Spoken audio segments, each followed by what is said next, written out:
Good morning বন্ধুরা, তোমরা সবাই কেমন আছো? আশা করছি নিশ্চয়ই খুব ভালো আছো।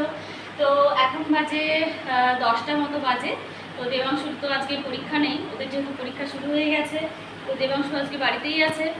আর কঙ্কনা তো টিউশন করতে গেছে, ও এসে স্কুলে যাবে। তো আমি এখন দেবাংশুকে ভাত খাইয়ে দেবো। ভাত নিয়েছি। তো দেবাংশু ডাল খেতে ভীষণ ভালোবাসে। তো ডালের সাথে দেবাংশুর জন্য কি হয়েছে, দেবাংশু নিয়ে আসলো এখানে। দেবাংশু কাঁঠালের বিচি ভাজা খেতে খুব ভালোবাসে এবং আলু ভাজাও ভালোবাসে, তো ডালের সাথে এটাই খাবেও। আর যেহেতু মাছ ভাজা আছে, তো মাছ দিয়ে দুপুরে ভাত খাবে।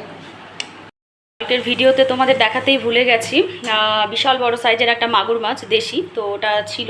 তো ওটা আজকে আমি রান্না করেছি। তো দেখো আমার চা ফুটছে, এখন আমি চা খাবো। তো দেখো এখানে আমার ডাল রান্না হয়েছে, পাতলা করে মুসুর ডাল, যেহেতু মুসুর ডাল ছাড়া ওরা কিছুই খায় না। আর কালকে আমি লতি রেখেছিলাম, আমাদের বাড়িতে একটা মাসি আসে, তো সেই লতি আমি করেছি এখানে মাছ দিয়ে রসুন দিয়ে। আর ভাজাটা তো তোমরা দেখতেই পেলে। আর এখানে আছে কচু, গাঠি কচু দিয়ে পুঁই শাকের তরকারি আছে একটা মাখা মাখা, যেহেতু আমার শাশুড়ি মা শ্বশুরমশাই আসছে আজকে, তো এই জন্য এত কিছু। আর দেখো তোমাদের যে বললাম মাগুর মাছ, দেখো বিশাল বড় সাইজ, দেখলেই বুঝতে পারবে। তো সেই মাগুর মাছ আলু দিয়ে কাঁচা লঙ্কা দিয়ে পাতলা ঝোল করেছি। তো পেঁপে দিয়ে করতে বলেছিল ওর বাবা, তো আমি তো পেঁপে দিয়ে করিনি, যে পেঁপে খেতে খুব একটা ভালো লাগে না, আলুই ভালো লাগে।